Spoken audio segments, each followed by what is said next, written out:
In this video, I will show you how to transform your raw HubSpot deal data into powerful revenue insights using Claude. Many sales teams struggle to identify why deals stall or where their biggest risks lie because manual analysis takes hours of spreadsheet work. By using a specific framework, you can act as a senior revenue operations analyst to uncover trends in your sales cycle in just seconds. First, you need to export your historical deal records from HubSpot and prepare them for analysis. Once you have your data ready, you will paste a specialized prompt into Claude to trigger a deep dive into your pipeline performance. You should instruct the AI to calculate your average sales cycle length by measuring the time from creation to the closed-won stage. You also want to identify win rate trends by looking at your overall ratio and pinpointing specific industries or deal sizes where you see the most significant drop-off.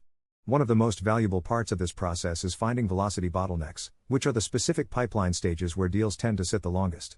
Finally, you can have Claude group your lost deals into categories like price or competition to find your top threats.